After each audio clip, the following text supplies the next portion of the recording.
la taliyaha madaxweynaha ee arrimaha strategic communication-ka iyo xiriirka dadweynaha, mas'uuliyiinta kale ee xukuumadda iyo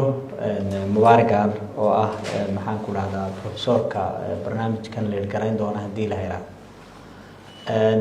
Waxa kale oo runtii aad ugu mahadnaqayaa ka soo qaybgalayaasha matalaya hay'adaha kala duwan xukuumadda, haday tahay wasaaradaha iyo haday tahay hay'adaha madaxa banaanba. waxaan leeyahay muhiimadda uu leeyahay barnaamijkani si fiican baa loo taabtay oo mas'uuliyiintii iyo wasiiradiiba ay uga hadleen. ujeedadeenu waxa weeyaan siyaasadaha madaxweynaha waxaa saldhig u ahaa in isbedel la sameeyo. isbedelkaas kow waxa ka ah in reform lagu sameeyo institutionska dawladda sida ay u shaqeeyaan. qayb buu ka yahay markaa kani reformkii institutionska dawladda lagu sameeyay. horumarka waxyaabaha laga cabiro waxa kamid ah cumuqa ama gundheerida ay institutionskaasi amaba dawladdu ay leeyihiin. haddii institutionskeenu ay xoogeystaan oo institutions maxaan ku dhahdaa sida ay u shaqeynayaan iyo procedureska ay leeyihiin iyo xeerarka u degan maxaan ku dhahdaa ay yihiin qaar dhisan oo dhammaystiran oo lagu dhaqmo, waxa weeyaan si fiican buu institutionkaasi u gudanayaa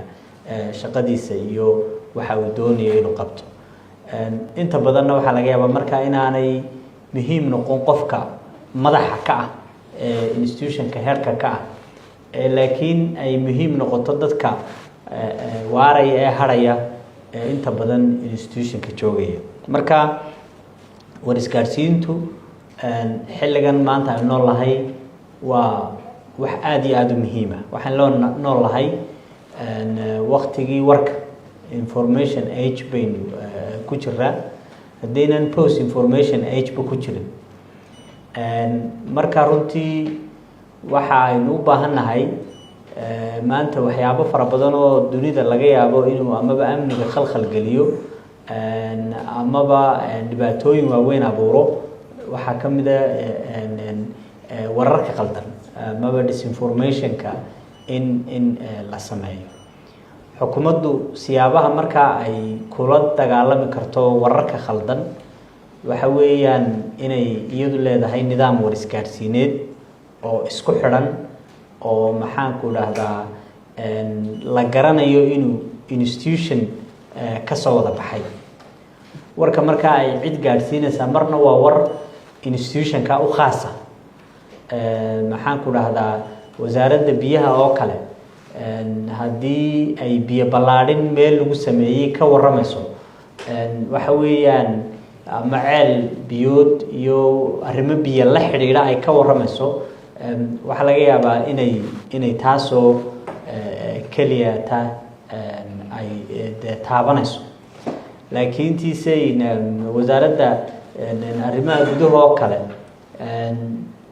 arrin amniga ku saabsan haddii ay kala hadlayso dadweynaha kala hadlayso, waxaa laga yaabaa inay kulligeen wada saameyso wasaaradaha oo dhanna for one way or another ay u saameyso. marka kow waxa aynu ka faa'iidanaa wuxuu noqonayaa in fariinteenu ay noqoto fariin mida oo wada socota oo institution ka soo baxaysa, oo institutionka markay ka soo baxaysana raadraac maxaan ku dhahdaa leh in laga tegayo oo marka dambe la arkayo oo platformyada la abuuray maanta waxyaabaha laydinku tababari doono kamida dee raadraac bay haddii ilaahay yiraahdo noqonayaan. sidoo kale wasiirada waxay siinayaan discipline inaanu wasiirku golka fuulin laakiin institution ka dambeeyo. qof kasta oo bini aadamana hadalkiisu wuxuu quruxaystaa marka institution maxaan ku dhahdaa uu ka dambeeyo. had iyo jeer golka fuul waxa laga yaabaa inuu keeno mahma uu qofku aftahan yahay, hadalka oo dhan og yahay, kala dhigdhiga og yahay, haddii aan diyaar garow ka dambeeya jirin goldolool uu yeelanaya. si uun baanu goldolool u yeelanaya, waayo wasiirku markuu hadlayo wuxuu u baahan yahay wuxuu ka hadlayaa had iyo jeer inay xog noqoto xogtaasina dee soo diyaarin iyo soo baadhis bay u baahan tahay statistics bay u baahan tahay mawduuca waxa laga yiri bay u baahan tahay dawladdu hadday hore wuxuuga tiri inuu ogaado ayay u baahan tahay haddii mawduucu ka hadlaya mawduuc research iyo cilmi baadhis laga sameeyay mawduucaas wixii laga qoray iyo wixii laga yiri bay u baahan tahay marka xafiiskan waa xafiiskii inta u soo shiilayay ee u soo karkarinayay si wasiirkii ama hogaankii wasaaraddu ama hay'addu marka ay doonayaan inay mawduuca ay ka hadlaan ay iyagu cad bisil u cunaan marka runtii shaqadiinu de shaqo fudud ma aha waa shaqo run ahaantii aad iyo aad u culus oo muhiim ah waxa kale oo muhiim ah de qof waliba wasaaraddiisiibu ka tirsanaanaya oo wasaaraddiisiibu ahaanaya wasaaraddiisiibu u shaqeynaya xafiiskana wuxuu ina xiriirinayaa sidii wasaaraduhu ay markay arinta warisgaarsiinta tahay ay u wada shaqeyn lahaayeen oo u socon lahaayeen dadka mar war baynu sheegaynaa oo maxaan ku raahdaa wax cusub baynu sheegaynaa mar mushkilad dhacay baynu maamulaynaa oo waa crisis management maxaan ku raahdaa mar kale maxaan ku waxaynu ka fal celinaynaa dareeno jiro oo narrative ayaynu samaynaynaa oo aynu abuuraynaa mid walbana waxa laga yaabaa dabeecad gaar ah iyo si gaar ah inay yeelato oo ay u baahato marka waxyaabahaas oo dhan guidelines-kaynu raacinay sidaynu sameeynay sidaynu abuuraynay weeyaan nuxurka maanta aynu hadii la yiraahdo tababarkan ku qaadanayna waxa kale oo iyaduna muhiimada kale ee la xidhiidha astaamaha oo iyaduna run ahaantii muhiima oo qofku sida uu eeg yahay in maxaan ku raahdaa documentku markuu qofku isagoo halka yaala arko intaanu akhriin